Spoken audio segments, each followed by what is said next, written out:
Greg Etafia, thank you so much for joining us tonight, all the way from South Africa. It's an absolute pleasure to see you. You've been retired for a while, but you're looking fresh, looking fine.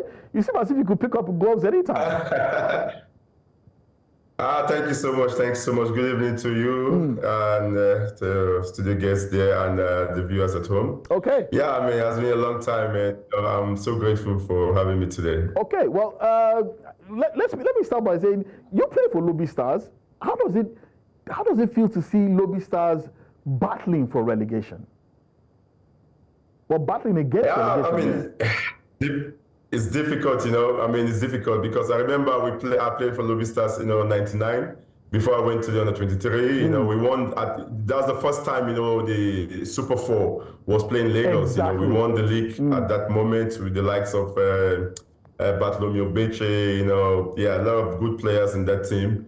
So, but now seeing them struggling, I mean, football, you really need to be consistent, or you need to put effort. And Nigerian league is one of the toughest league, you can ever play, in. And so I just think, it's just unfortunately they're in that position now, but I think they will bounce back. Amen to that. Another key question I want to ask you: what has happened to Moroka Swallows, the team that you played for with such distinction over the years in South Africa? It's sad. It's sad. But I don't think they've been disbanded. They played a lot. Where are they? It's a long story. It's a long story. It's a money issue. Yeah, it's a money issue in terms of he has been coming for a very long time. So they get to the stage that the team have to be liquidated. Because there's a lot of things in and out of the club in terms of. But the most difficult one is just money issue in terms of to keep the club alive. Sponsors, and it's a long story, man. But they tried to revive it, but it couldn't work because I mean things that they are owing off the field, like in terms of the money wise with stars, players, and all those stuff, So it's just it's a long story in terms of how they managed to owe a lot of people a lot of money in terms of players, in terms of coaches, in terms of agents and all those stuff, So to come back, you really need someone that really have the money to pay off those debts and and try to get better players again and to revive the club. But soon, there's a lot of people that want to put their money on it, but you need to sort out the off the field issue in terms of the debt they're owing. Yeah, I can imagine. But Greg, we were talking about how difficult it is for young goalkeepers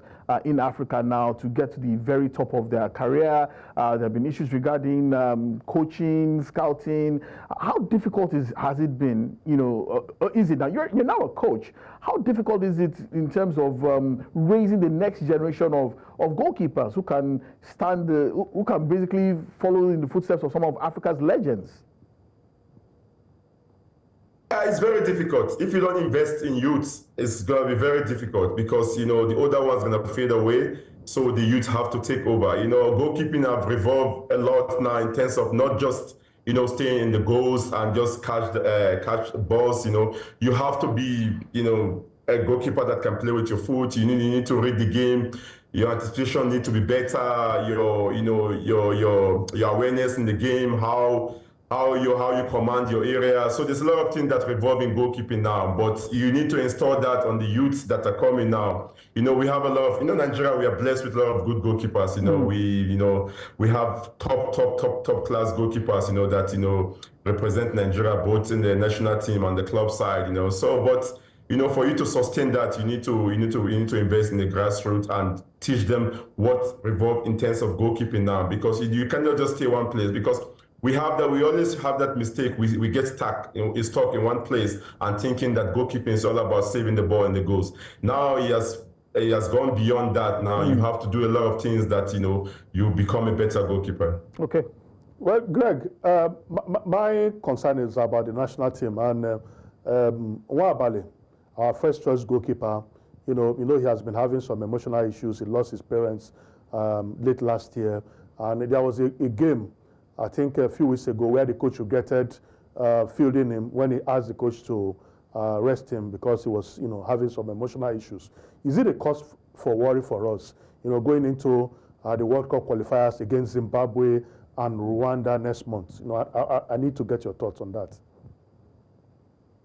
I mean, it's just so sad, what happened to him in terms of the loved ones he lost. I spoke to him, tried to, encourage him and let him know that, all Nigerians are with him in terms of what he has contributed and how, how he's been doing well in South Africa. It's just very difficult. And, he's one of the best goalkeepers in the country in South Africa, and he has represented the Super Eagles very well. I just think, sometimes, the team that is playing for, they don't have who they depend on apart from him.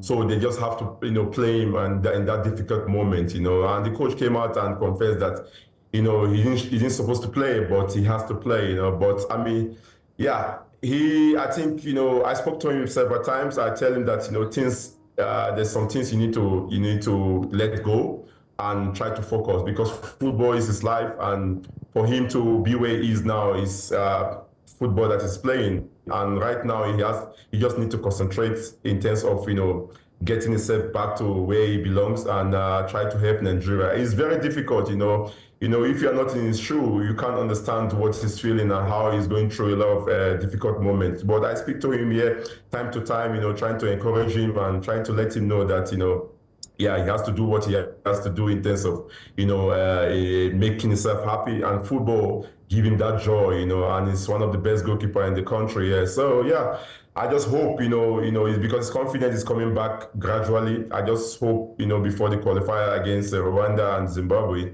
and which is a must win for Nigeria anyway, I think he's going to be in the right state of mind and do Nigerian proud. Okay, very quickly, we are running out of time, and I just need a quick answer from you, Greg. Tough set of games coming up for the Super Eagles of Nigeria. Rwanda away, Zimbabwe at home. This team is 5th in a 6-team group, have not won a single game out of 4. Can Nigeria still qualify for the FIFA World Cup? Very quickly, Greg.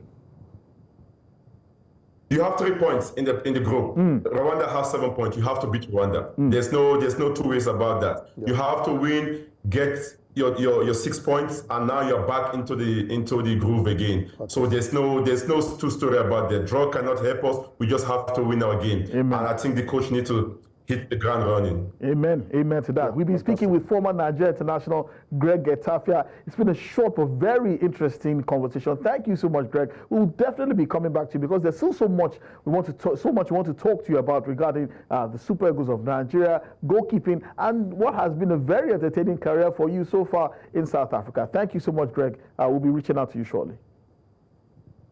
No problem. Thank you very much. Stay blessed.